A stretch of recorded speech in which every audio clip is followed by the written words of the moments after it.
حبيب قلوبنا ومولانا محمد. أما بعد فأعوذ بالله من الشيطان الرجيم. بسم الله الرحمن الرحيم. يا أيها الذين آمنوا اتقوا الله وكونوا مع الصادقين. صدق الله العظيم.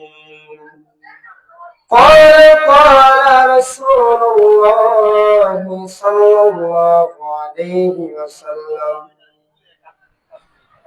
فمن تشبه بقوم فهو منهم، أو كما قال عليه الصلاة والسلام. إن الله وملائكته يصلون على النبي يا أيها الذين آمنوا صلوا عليه وسلموا تسليما. اللهم صل على محمد وعلى آل محمد كما صليت على إبراهيم وعلى آل إبراهيم إنك حميد مجيد. اللهم بارك على محمد وعلى آل محمد كما باركت على إبراهيم وعلى آل إبراهيم إنك حميد مجيد. بلغ العلا بكماله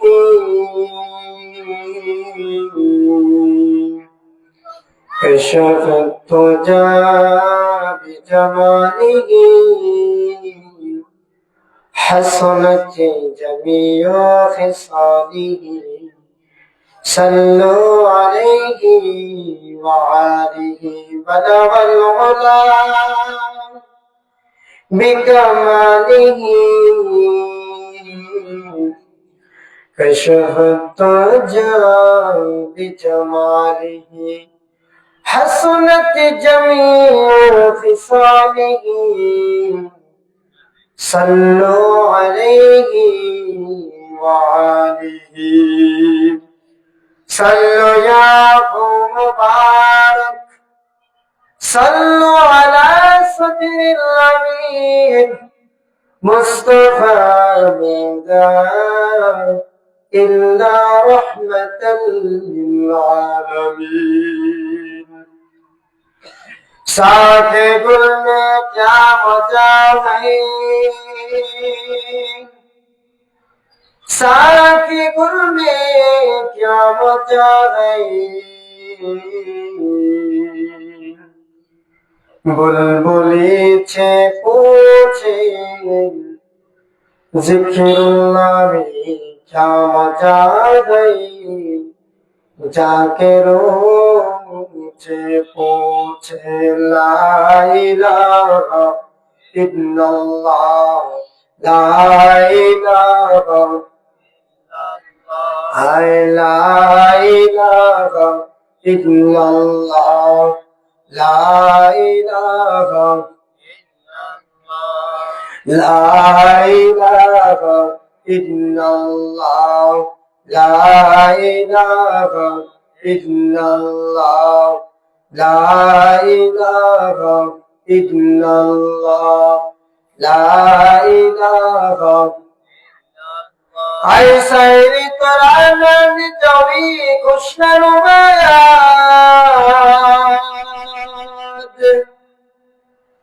Ay sair Qur'anan jawi kushnan umayad माशूक Manasa के बनज़दीक तुझस्तास हुरान बेजस्ती रदुसग बुआद आरोबु हुरान बेजस्ती रदुसग बुआद आरोबु आज दोज़ो किया तुरसे क्या रोब बेजस्तास ला इलाहा इल्लल्लाह La ilaha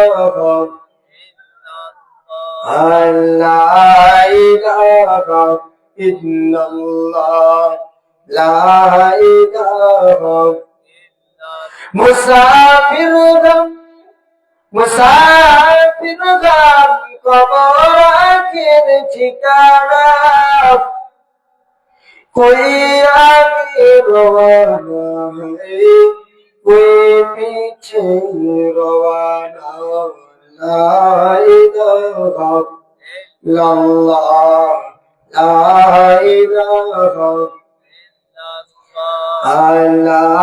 इलाहा नौका चले ना माझी सरा नौका चले ना माझी सरा गाड़ी चले ना चालक सरा गाड़ी चले ना चालक सरा मोमिन चले ना जिकिर सरा ला इलाहा इल्लल्लाह ला इलाहा ला इलाहा इल्लल्लाह मुहम्मदुर रसूलुल्लाह सल्लल्लाहु अलैहि वसल्लम। আল্লাহ সুবহানাহু ওয়া তাআলার দরবারে লাখ কোটি শুকর ও সুজুদ যে মহান রব্বুল আলামিন আপনাকে আমাকে জান্নাতের এই বাগানে আসা এবং বসার তৌফিক দান করেছেন, কিছু কথা শোনার এবং বলার তৌফিক দান করেছেন। সেই মহান রব্বুল আলামিনের দরবারে আমাদের অন্তর এবং অন্তঃস্থল থেকে শুকর আদায় করি আলহামদুলিল্লাহ। সম্মানিত এলাকাবাসী, শিলাদল সদরদি বাইতুল নূর বড় জামি মসজিদের যুব সমাজ উদ্যোগে রোজ সোমবার এক বিশাল ওয়াজ ও দোয়ার মাহফিলের আয়োজন করা হয়েছে। উক্ত ওয়াজ ও দোয়ার মাহফিলে বাংলাদেশের প্রখ্যাত আলেম দ্বীন এবং বুজুর্গানের জিন্দা তাশরীফ আনবেন এবং আমাদের ভাঙ্গা সম্মানিত ওলামায়ে কিরাম আমন্ত্রিত মেহমান হিসেবে থাকিবেন। অতএব এলাকার সকল ধর্মপ্রাণ মুসলমান ভাইয়েরা, আপনারা আজকের এই দিনের উপর লক্ষ্য করে আজকের এই মাহফিলের সম্মানার্থে আমরা আমাদের কাজ কর্মকে বিরত রেখে অতি সত্ত্বে আমরা মাহফিলের প্যান্ডেলে চলে আসি। সম্মানিত এলাকাবাসী, এখানে যে জান্নাতের বাগান, যে জান্নাতের পরিবেশ কায়েম করা হয়েছে, এটা দুনিয়ার সমস্ত জায়গার চেয়ে উত্তম জায়গা। এখানে আসলে গুনাহগার বান্দাগুনা গুনাহ মুক্ত জীবন নিয়ে বাড়িতে ফিরতে পারবে ইনশাআল্লাহ। দুনিয়ার অন্যান্য জায়গায় প্রবেশ করলে গুনাহ হওয়ার সম্ভাবনা আছে, আশঙ্কা আছে, কিন্তু আল্লাহর এই কোরআনের মাহফিল, কোরআনের মজমায় আসলে শুধু সওয়াব আর সওয়াব, গুনাহ হওয়ার কোন রকমের আশঙ্কা নেই, ঠিক কিনা? আল্লাহ সুবহানাহু ওয়া তাআলা যাদেরকে পছন্দ করেন, যাদেরকে কবুল করেন, আল্লাহ যাদের কল্যাণ কামনা করে সেই বান্দাদেরকেই কিন্তু আল্লাহ পাক দিনের ভালো কাজগুলা করার সুযোগ করে দেন, ঠিক কিনা? যদি আল্লাহ সুবহানাহু ওয়া তাআলা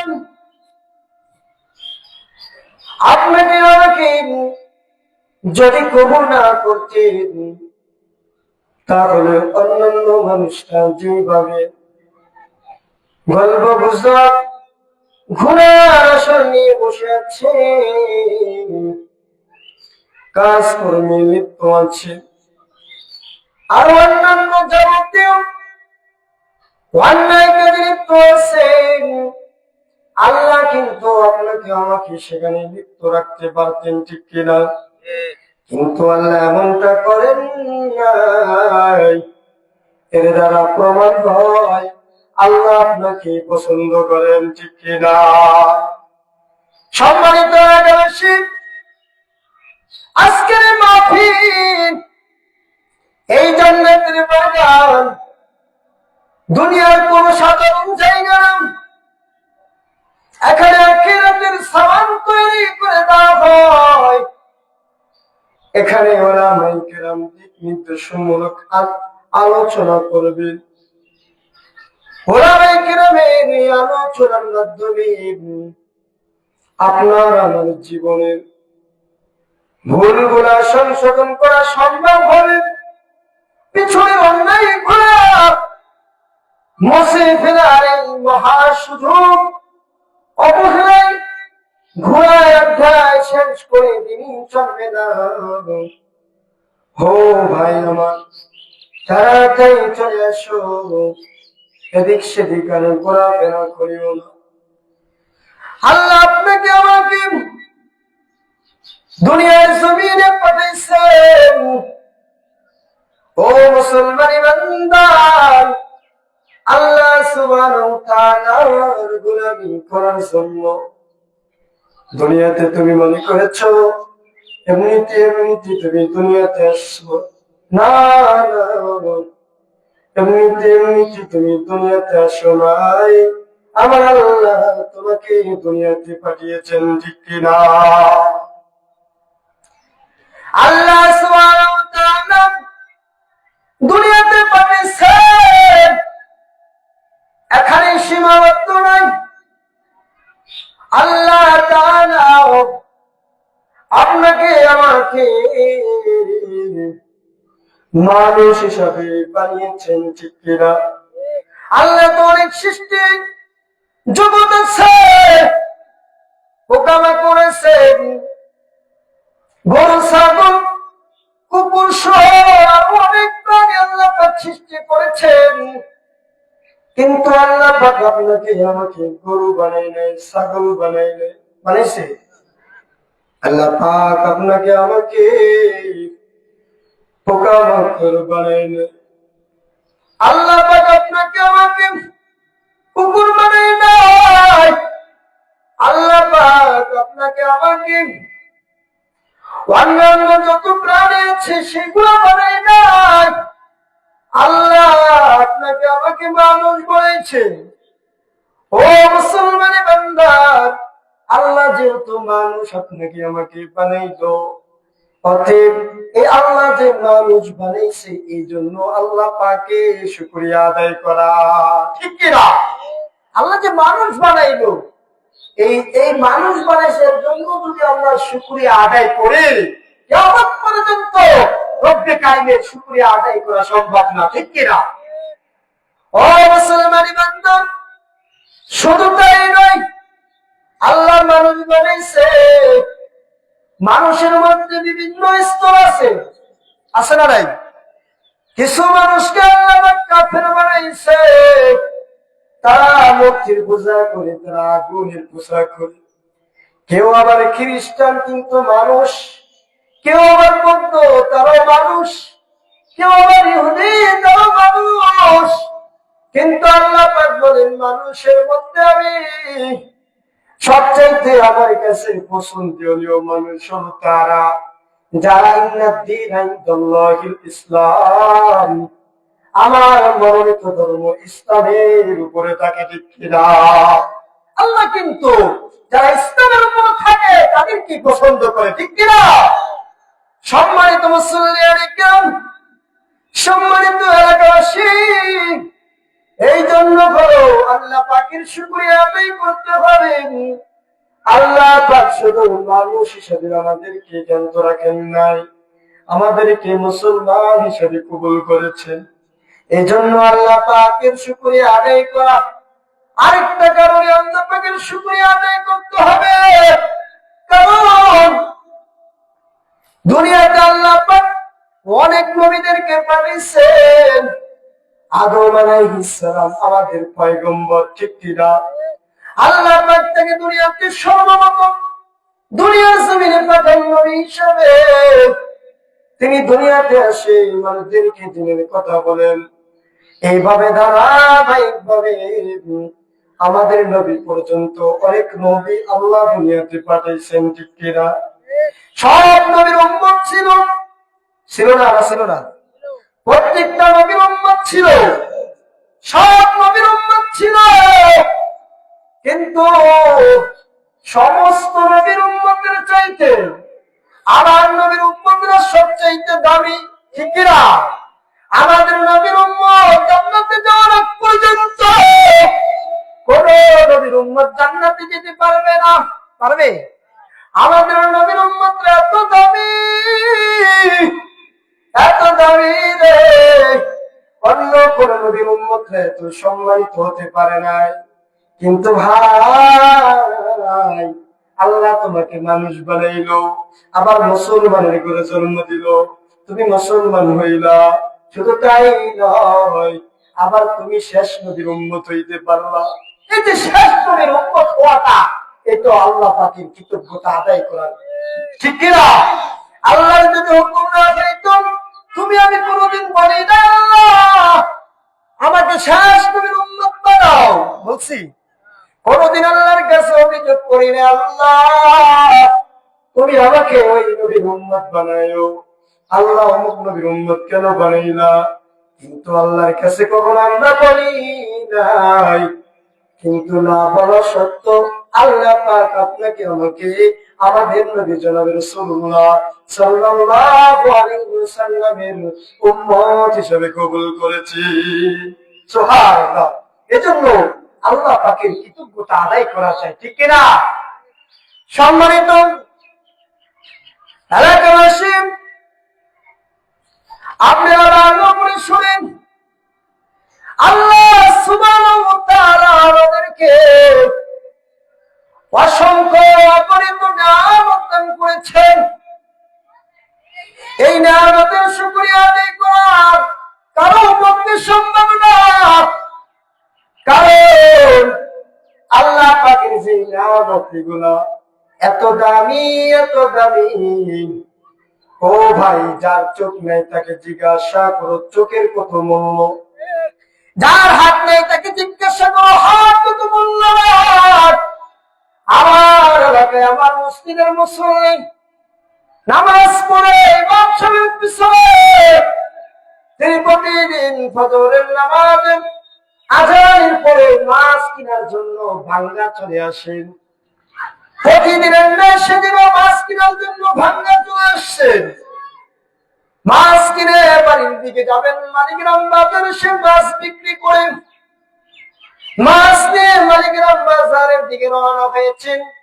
প্রতিমধ্যে ভাঙ্গা টোল প্লাজারের পাশেই তার ভ্যানের পিছনে ট্রাক ছিল, ট্রাক এসে ধাক্কা দিয়েছে, লোকটা ভ্যান থেকে পড়ে গেছে। শুধু তাই নয়, ভ্যান থেকে পড়ার পরে ওই ভারী যে ট্রাকটা তার পার উপর দিয়ে চলে গেছে। এবং মর্মান্তিক অ্যাক্সিডেন্ট। ও ভাই, ওই আমার মুসল্লির দুইটা পার থাকলো না, ভিতরে হাড্ডি গুলা ভেঙে চূর্ণ বিচ্ছিন্ন হয়ে গেছে, রড গুলা কেটে গেছে, জোড়া দেওয়ার সুযোগ নাই, পাও দুটা এজরাম থেকে কাটা লাগছে। ও মুসলমান, তোমার তো দুইটা পা আছে, তুমি তো এটার কদর বুঝো না। ওই লোকটার কাছে জিজ্ঞাসা করো আজকে সে দুইটা পা বিহীন তার কত কষ্ট লাগে। তুমি মনে করতেছো দুনিয়া সব তোমার, এই দুনিয়া তোমার জন্য মুসলমান, এই দুনিয়া কিন্তু তোমার জন্য না। এই দুনিয়া ছেড়ে প্রত্যেকটা মানুষেরই চলে যেতে হবে, ঠিক কিনা? আমরা যাদেরকে আপন মনে করি, পরিবার পরিজন মনে করি, সবাই আমাদের আপন, বাস্তবে কিন্তু আমার আপনার কেউ আপন না। ওলামায়ে কেরাম বলেন, ও মুসলমান, তুমি সবাইকে আপন মনে করতেছো, মরার আগে তুমি একদিন মরে দেখো দুনিয়ার কে তোমার আপন। বাস্তব প্রমাণ হয়ে যাবে যে দুনিয়ার মানুষ কতটা তোমাকে ভালোবাসে। আর মুসলমানি বান্দা পরিবারের জন্য নিজের জানমাল কুরবান করে দিল, নিজের সন্তানের জন্য তুমি কত কষ্ট করলা, বাড়ি গাড়ি বানাইলাম, অনেক কিছু উপার্জন করেছে গেলাম। তোমার দুইটা চক্ষু যখন বন্ধ হয়ে যায়, যখন বন্ধ হয়ে যাবে, মালাকুল মউত এসে বলবে, যুবক, তোমার আর দুনিয়াতে থাকার জায়গা না, আল্লাহ তাকে সারা দিয়ে তোমার এখন চলে যেতে হবে। যখন আজরাইল আলাইহিস সালাম তোমার জান কবজ করবে, জান কবজ করার পরে তোমার আপনজনরা বলবে, আর করে রাখা যাবে না, একে ঘর থেকে বাহিরে রাখো, ঘরে রাখলে আমাদের ভয় লাগে। একথা বলে কি বলে না? বলে ঘরে রাখলে ভয় লাগে, আর ঘরে রাখিও না। এখন যে বিছানা এত সুন্দর করে তুমি সাজাইলা, যে বিল্ডিং করার জন্য তুমি লাখ লাখ টাকা ব্যয় করলাও, যে সন্তানকে তুমি পড়ালেখা শেখানোর জন্য লক্ষ লক্ষ টাকা তার কাছে ঢাললা, যে স্ত্রীর জন্য তুমি একবার খাবার তার ছাড়া খাও না, প্রত্যেক বেলা খাবার তুমি এক মিনিটে খাইছো, সেই স্ত্রীও বলবে, আমার ভয় লাগে, ঘর থেকে বাইর করো, একে তাড়াতাড়ি গোসল করা, একে কবরস্থানে দাফন করে দিয়ে আসো। আমরা যতটা দুনিয়াকে আপন মনে করি, দুনিয়া কিন্তু আপন না, ঠিক কিনা? আপন তো একজনই। যদি আপন বলতে কেউ থেকে থাকে, আমার আল্লাহ আপন, আল্লাহ ছাড়া আপন কেউ নাই। ও মুসলমান বান্দা, দুনিয়ার এই নাজ নেয়ামত ভোগ করে আখিরাত ভোলা যাবে না। আল্লাহ তাআলা পবিত্র কালামুল্লাহ শরীফের মধ্যে বলেন, ইয়া আইয়ুহাল্লাযীনা আমানুত্তাকুল্লাহ, ইয়া আইয়ুহাল্লাযীনা আমানুত্তাকুল্লাহ ওয়া কুনু মা'আস সাদিকিন। ও মুসলমানি বান্দা, আল্লাহ সুবহানাহু ওয়া তাআলা বলেন, হে ইমানদারগণ, হে ইমানদারগণ, তোমরা আল্লাহকে ভয় করো। কাকে ভয় করো? বড় ভাই আওয়াজটা মনে টানে না। তোমরা আল্লাহকে ভয় করো, করার মতন ভয় করতে হবে কাকে? আল্লাহকে ভয় করতে হবে। দুনিয়ার কোন মানুষকে ভয় করা যাবে না, দুনিয়ার কোন মানুষকে ভয় করা যাবে, দুনিয়ার কোন মানুষকে ভয় করা যাবে না। ভয় শুধু একজনকেই করতে হয়, তিনি হলেন আমার আল্লাহ। আল্লাহকে শুধু ভয় করতে, যার অন্তরে আল্লাহ ভয় আছে। বলা হয়েছে, দুনিয়ার জমিনে যদি তুমি আল্লাহকে ভয় না করো, তুমি যা ইচ্ছা তাই করবা, তোমার ভিতরে কোনো বাধা আসবে না। বলা হয়েছে, আল্লাহর ভয় যার অন্তরে নাই, ভয় না থাকার কারণেই তো সুদ খায়, ঠিক কিনা? ওই ভয় না থাকার কারণেই তো জিনা করে, ভয় না থাকার কারণেই তো চোর চুরি করে, ভয় না থাকার কারণে তো চাঁদা করে গরিবের পেটে লাথি মারে, ঠিক কিনা? ভয় না থাকার কারণে তো অন্যায় ভাবে গরিবের মাল লুণ্ঠন করে। এই সমাজের মধ্যে এরকম লোক আছে না নাই? অনেক আছে। সুদের ব্যবসা করে তারপরে নিজেকে মুসলমান দাবি করে, অন্যায় অবিচার করে, জুলুম করে, জিনা করে, তারপরে নিজেকে পাক্কা মুসলমান দাবি করে, মসজিদের সামনের কাতারে বসে ইমামের ভুল ধরার জন্য, ঠিক কিনা? এমন লোক সমাজ অনেক আছে। আল্লাহর ভয়ে যদি অন্তরে না থেকে তাহলে তুমি নামাজ পড়বে না, নামাজের জন্য তোমার ভিতরে ভয় অনুভব হবে না যে নামাজ না পড়লে কাল কিয়ামতের দিন আল্লাহ সুবহানাহু ওয়া তাআলা আপনাকে আমাকে ধরবে, হিসাব কিতাব দেওয়া লাগবে, প্রত্যেকটা মুহূর্তের সময়ের হিসাব প্রত্যেকের কাছে দেওয়া লাগবে। আল্লাহ কিন্তু ছাড় দেবে না মুসলমান। কিসের এত বাহাদুরি, কিসের এত অহংকার? এই দুনিয়াতে কেউ টিকতে পারে নাই। আবু জাহেল কোন, ফিরআউন কোন, উতবা সাহেব কোন, এরা মার্কা মারা শয়তান ছিল, ঠিক কিনা? এরা ইসলামের দুশমন ছিল। টাকা পয়সা ধন সম্পদের কোনো অভাব ছিল না।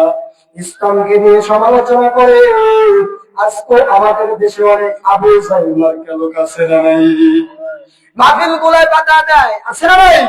মাদ্রাসা হবে যেখানে কোরআন তেলাওয়াত করা হবে, ছোট ছোট নাবালক বাচ্চাগুলো কোরআন তেলাওয়াত করবে, যেখানে ভয়ে তুমি তো ঘুমাও, খাতা মোড়া দিয়ে ঘুমাও, তুমি কম্বল মোড়া দিয়ে শীতের মধ্যে তুমি ঘুমাইতেছো, মুয়াজ্জিন আযান দিছে, তুমি জাগো নাই, মসজিদে যাও নাই, কিন্তু মক্তবের ছোট ছোট নাবালক বাচ্চাগুলা মাদ্রাসায় পড়াশোনা করে, ওরা রাত 4টা বাজে ওঠে, তাহাজ্জুদের নামাজ পড়ে, কোরআন তেলাওয়াত করে। ও যুবক, কিসের আছে এত তোমার বাহাদুরি, অহংকারী কেন করতেছো? ওই মাদ্রাসাগুলা দেখলে তোমাদের চুলকানি ওঠে, ঠিক কিনা? মাদ্রাসা দিতে যাবেন, দেখবেন বাজার শেষ নাই। যে জীবনে মসজিদ আসে নাই ওই ব্যক্তিও মাদ্রাসা নিয়ে কথা বলে। যে ব্যক্তি জীবনে মসজিদের ধারে কাছে যায় না ওই লোক ছোট ছোট বাচ্চাগুলো মাদ্রাসার তালেবের নিয়ে কথা বলে, ঠিক কিনা? আর ওই সময় ছোট ছোট বাচ্চাগুলো বক্তব্য করে, ওই ওর থেকে বড় থাকা অবস্থায় লুঙ্গি ছিল না, ঠিক কিনা? উলঙ্গ হয়ে রাস্তায় ঘোরাফেরা করেছে। আর ছোট ছোট নাবালক বাচ্চাগুলা জান্নাতি পাখি ওখানে তেলাওয়াত করবে। ওর চুলকানি কেন মনে করতে হবে? ওর মধ্যে শয়তান প্রবেশ করেছে, ঠিক কিনা? ইসলামের ভালো চায় না, কোরআন প্রতিষ্ঠিত হয়, এটা চায় না। আল্লাহ দ্বীন আল্লাহর জমিনে প্রতিষ্ঠিত হোক এটা পছন্দ করে না। মসজিদের ইমামকে নিয়ে ওরা সমালোচনা করে, আলেম ওলামাদেরকে নিয়ে সমালোচনা করে। শুনতে পারলাম আপনাদের এলাকায় একটি মাদ্রাসা হচ্ছে, এই মাদ্রাসাটা হলো আপনাদের জন্য জান্নাতের বাগান, ঠিক কিনা? এখান থেকে জান্নাতি মানুষ তৈরি হবে। তুমি মনে করছো স্কুলে সেখানে গাঁজা বসানো হয়, জিনার কারবার হয়, কিন্তু মাদ্রাসা অনেক প্রতিষ্ঠান সেখানে কোনো জিনা এবং গাঁজা কোনোটাই হয় না, ঠিক কিনা? শুধু কোরআন তেলাওয়াত, ওখানে পরিচিতপক্ষে মানুষ তৈরি করা হয়, ঠিক কিনা? আমরা তো এটা বুঝি না মুসলমান। মাদ্রাসার পারলে উপকার করবো, ক্ষতি করার চেষ্টা করবো না। ওলামায়ে কেরাম বলেন তুমি পারলে দান করো, না পারলে যারা দান করে তাদেরকে বাধাগ্রস্ত করিও না। তুমি পারলে মাদ্রাসার পক্ষে থাকো, না পারলে মাদ্রাসার বিপক্ষে যাও না। তুমি পারলে ওলামায়ে কেরামের পক্ষে থাকো, না পারলে ওলামায়ে কেরামের বিপক্ষে যাও না। মাদ্রাসা হচ্ছে আপনাদের এলাকায়, এতে লাভ কি? বরিশালের মানুষের কোনো লাভ আছে এখানে? আওয়াজ করে লাভ আছে? ওই ভাঙ্গা ওই পাশের মানুষের লাভ আছে, ফরিদপুরের মানুষের লাভ আছে, আপনার এলাকায় লাভ। কারণ এই জান্নাতি বাগান, এখানে প্রত্যেকটা ঘন্টা 24 ঘন্টা আল্লাহ পাক রহমত নাযিল করবেন। শুধু মাদ্রাসায় কি রহমত থাকবে? না, এই রহমত পুরো এলাকায় ছড়িয়ে যাবে, ঠিক কিনা? এই মাদ্রাসায় পড়ালেখা করবে কি আমার বাড়ির মানুষ? না না, এই মাদ্রাসায় পড়ালেখা করবে আপনার আমার সন্তান, ঠিক কিনা? আপনার সন্তান যদি কোরআনের হাফেজ হয়, আপনি মৃত্যুবরণ করলে সন্তান আপনার কবরের পাশে যা দোয়া করবে, কান্না করবে আর বলবে আল্লাহ আমার বাবাকে তুমি মাফ করে দাও, আমার মাকে তুমি মাফ করে দাও, আমার দাদাকে তুমি মাফ তুমি মাফ করিয়ে দাও, আমার আত্মীয় স্বজনদেরকে মাফ করে দাও। বলবে কি বলবে না? আর যদি চোর চামচা, যদি মদখোর গাঁজাখোর তৈরি করে দেন, যদি আমাখোর তৈরি করে দেন এলাকায়, আপনার মৃত্যু হবে ঠিক আছে, এই সন্তান আপনার মাত্র আপনার কবরের পাশে যায় দাঁড়াইবে না, ঠিক কিনা? আপনার জন্য কোনোদিন দোয়া করবে না, দোয়া করবে ওই মাদ্রাসা করবে। আল্লাহ পাক আপনাকে আমাকে দুনিয়াতে পাঠিয়েছেন মুসলমান, আল্লাহ পাকের গোলামি করার জন্য। আমি আপনার কাছে আকুল আবেদন, মাদ্রাসার প্রতি সকলের সুদ ধারণা থাকতে হবে। মাদ্রাসার যাবতীয় প্রয়োজনে সকলের ঐক্যবদ্ধ ভাবে মাদ্রাসার জন্য অগ্রসর হতে হবে। ইনশাআল্লাহ রাজি আছি তো? ইনশাআল্লাহ সবাই রাজি আছি তো? আমরা চাই যে মাদ্রাসাটাকে প্রতিষ্ঠিত হোক, এখানে ছাত্ররা কোরআন শিক্ষক, হাদিস শিক্ষক, আল্লাহর দ্বীন শিক্ষক, এটা আমরা সবাই চাই। আল্লাহ পাক কবুল করুন সবাই আমিন। সম্মানিত মুসল্লিয়ান ইকরাম, সম্মানিত এলাকাবাসী, আল্লাহ সুবহানাহু ওয়া তাআলা বলেন, ইয়া আইয়ুহাল্লাযীনা আমানুত্তাকুল্লাহ, ও ঈমানদারগণ, তোমরা আমি আল্লাহকে ভয় করো। কাকে ভয় করো? আল্লাহকে ভয় করো, আল্লাহকে ভয় করো, আল্লাহকে ভয় করো। আল্লাহকে ভয় করেছে সাহাবায়ে কেরাম, ঠিক কিনা? হযরত আবু বকর রাদিয়াল্লাহু তাআলা আনহু আল্লাহকে ভয় করেছেন। হযরত ওমর রাদিয়াল্লাহু তাআলা আনহু আল্লাহকে ভয় করেছেন। সাধারণ ভয়, দেখেন কেমন ভয় করেছেন। হযরত ওমর রাদিয়াল্লাহু তাআলা আনহু একদিন যাচ্ছেন রাস্তা দিয়ে, মাথায় কলসি নিয়ে, পানি ভর্তি কলসি নিয়ে। এমন অবস্থায় এক ব্যক্তির সাথে সাক্ষাৎ, তার সাথে কথা বলতেছেন, কাঁধের উপরে মাথায় কলসি নিয়ে। জিজ্ঞাসা করেন, ওই যে অনেক ব্যক্তি বলেন, ভাই অনেকক্ষণ ধরে তো আমরা আলোচনা করতেছি, কিন্তু আপনি কলসিটা কেন নিচে নামাইতেছেন না? কারণ কি? তিনি বারবার বললেন, কলসিটা নিচে নামান, মাটিতে রাখেন, তারপরে আমার সাথে কথা বলেন। আবু বকর সিদ্দিক, আবু ওমর রাদিয়াল্লাহু তাআলা আনহু বলেন, ভাই গো, রাখার দরকার নাই, আলোচনা করতে থাকেন। বলে, না রাখেন, আপনার কষ্ট হইতেছে। বলতেছে, আমি যে কলসিটা কেন রাখি না তুমি জানো? কেন? বলে, রাখি না, আমার এই কলসিটা ভিজা, যদি জমিনে রাখি, ওই ভিজা কলসিতে পরের জমিনের মাটি লাগার সম্ভাবনা আছে, ঠিক কিনা? দেখেন কত আল্লাহকে ভয় করেছে। পরের জমিনের মাটি আমার ঘর যাবে, কালকে আমাদের দিন আল্লাহ জিজ্ঞাসা করবে, তুমি অমুক জমিনের মাটি কেন নিয়ে আসলা? তখন আমি আবু ওমর কি বলবো? আমার কোন উত্তর থাকবে না। এরা আল্লাহকে ভয় করেছেন। আজ আমরা আল্লাহকে তো ভয় দূরের কথা, আল্লাহর ভয় নাই। আমরা মনে করি কে আমাদেরকে ধরবে, আমরা গুনাহকে গুনাহ মনে করি না। আমরা মনে করি গুনাহ, সাধারণ গুনাহ, এগুলো মাফ হয়ে যাবে। ও মুসলমানি বান্দা, আল্লাহকে ভয় করো, করার মতন ভয় করো, আল্লাহকে করার মতন ভয় করো। হযরত ইব্রাহিম রাহমাতুল্লাহ আলাইহি একজন বাদশা ছিলেন, পক্ষান্তরে আরেকজন বুজুর্গ ছিলেন। তিনি একদিন বাদশা মানুষ, শিকার করার জন্য জঙ্গলে গেলেন। তার খাদিমকে তার অফিস কক্ষে রাখার পরে বাদশা ইব্রাহিম শিকার করার জন্য জঙ্গলে গেছে, ক্লান্ত শরীর নিয়ে চলে আসছে। আয়েশা দেখতেছেন তার যে খাদেম, তিনি ক্লান্ত অবস্থায় তার বিছানার উপরে শোয়া। বাদশা মানুষ রাগান্বিত যে কত বড় কলিজা, কত বড় সাহস, তুমি আমার এই বিছানায় ঘুমাইলা, তোমাকে আজকে শাস্তির সম্মুখীন হওয়া লাগবে। ওই বাদশা ইব্রাহিম রাহমাতুল্লাহ আলাইহি হাতে ব্যাট দিয়ে ওই খাদেমের উপরে আক্রমণ করতেছে, আঘাত করতেছে। খাদেম একবার হাসে, একবার কান্না করে।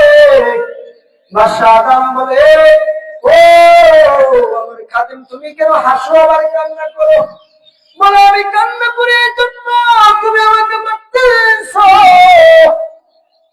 এটা আমার কোনো কষ্ট নাই, কারণ আমার মালিক আমাকে মারতে পারে, আমার অন্যায়ের জন্য শাস্তি দিতে পারে, সমস্যা নাই। কিন্তু আমি কান্না করি এই জন্য, আমি অল্প একটু সময় তোমার বিছানায় ঘুমাইলাম, এর জন্য যদি আমার পেটের আঘাত খাওয়া লাগে, তুমি তো কত কাল ধরে বিছানায়, নরম বিছানায় ঘুমাও, তাহলে তো কত শাস্তি তোমার ভোগ করা লাগবে। তুমি তো, আমি আজকে তোমার গোলাম থেকে তোমার বিছানায় ঘুমাইলাম, তুমি আমাকে আঘাত করলে, কিন্তু যে আল্লাহ তোমাকে সৃষ্টি করেছে, তুমি যে সে আল্লাহ তোমার গোলামি বাদ দিয়ে নরম বিছানায় ঘুমাও, সে আল্লাহ তোমাকে কতগুলো আঘাত করবে, কিন্তু অনেক দিন ধরে ঘুমাচ্ছি। ইব্রাহিম আদমের মাথা নষ্ট হয়ে গেছে। কি বলে আমার এই খাদেম, আবার ইব্রাহিম আদমের আরেকটা ঘটনা, তিনি রাতের মধ্যে ঘুমাইতেছেন, গভীর রাতে যেন ছাদের উপরে কে যেন আওয়াজ করতেছে, ছাদের উপরে টক টক করে আওয়াজ করতেছে। জিজ্ঞাসা করলো, আমার ছাদের উপরে কে তুমি? বলে, আমি অমর, আমি এক রাখাল। বলে, রাখাল, তুমি ছাদের উপরে কেন আসছো? বলে, ছাদের উপর আমি আসছি হলো, ছাদের উপর আসার একটাই কারণ, ছাদের উপর আমি আসছি, আমার ঘোড়া দাঁড়িয়ে গেছে, ঘোড়া খোঁজার জন্য। ওই ইব্রাহিম আদম নরম বিছানা সহ অবস্থায় বলে, ওরে পাগল, ওরে আহাম্মদ, এই নরম বিছানায়, ওরে আহাম্মদ, ছাদের উপরে কি ঘোড়া পাওয়া যায়? ঘোড়া তোর তো হারাইনি, জঙ্গলে যা, জঙ্গলে পাবি। ওই লোক যেই ব্যক্তিকে বললো ছাদের উপরে ঘোড়া পাওয়া যায় না, ঘোড়া পাইতে বলে জঙ্গলে যাও, ওই ব্যক্তি বলে, ছাদের উপরে যদি ঘোড়া পাওয়া সম্ভব না হয়, তুমি ইব্রাহিম আদম, তুমি যেই নরম বিছানায় শুয়ে শুয়ে আল্লাহর পাইতে চাও, শুনে রাখো, এই নরম বিছানায় শুয়ে আমার আল্লাহকে পাওয়া যায় না। ঠিক কিনা? নরম বিছানায় শুয়ে আল্লাহকে পাওয়া সম্ভব?